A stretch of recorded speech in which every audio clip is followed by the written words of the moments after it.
जाए।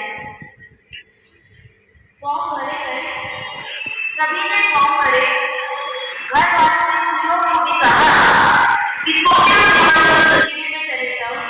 उसने कहा शिविर और मैं लगातार सिगरेट पीने की आदत मेरे बस का नहीं, उस शिविर में जा।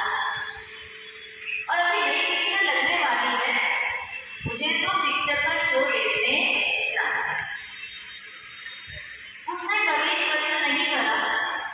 पास ही पड़ोस में और भी आसपास में रहने वाले कई युवकों ने प्रवेश पत्र भरा।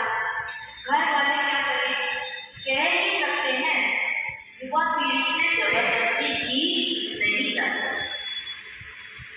तो इसी तरह से उसे भी कहा, जबरदस्ती कोई नहीं कर सकता था।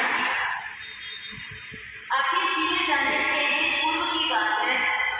पड़ोस में रहने वाला जो बच्चा, जो युवक शिविर में जाने वाला था, उसकी तबीयत बिगड़ गई और उसे कहीं जाना पड़ा।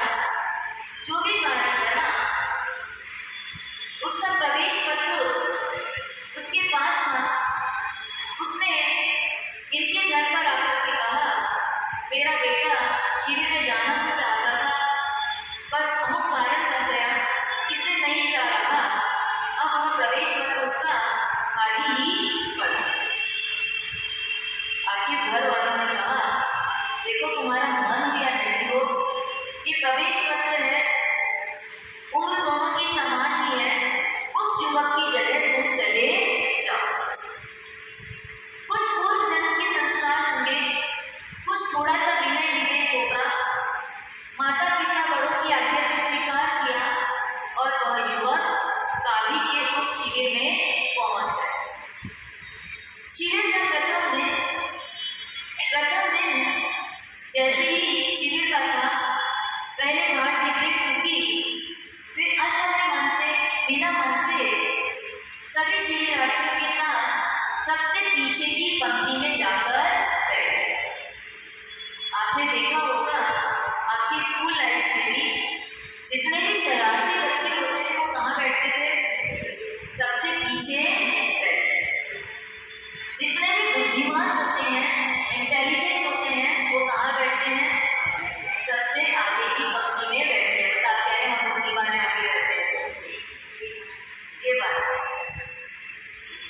तो ऐसे ही वह युवक भी सबसे पीछे की पंक्ति में जाकर बैठे। तब त्याग और साधना से अभिभूत जिनका जीवन था, गुरु भगवंत का मंगलाचरण मधुर वाणी में प्रारंभ हुआ। मानो कि किसी ने अमृत बोल दिया हो, ऐसे अमृत के समान ये वचन उस युवक को लगने अत्यंत कर्णप्रिय व मंगलाचरण लगा। पर फिर भी भीतर में बात थी कि अब ये सिगरेट तो खत्म हो गई, जरा बाहर जाऊं और एक सिगरेट और फूंक कर आ जाऊं। बीच में से उठ के गया, फिर एक सिगरेट पीकर आके बैठा। आधा अधूरा शिविर सुना, जो भी प्रवचन था, जो भी शिविर का वक्तव्य था, आधा अधूरा सुना।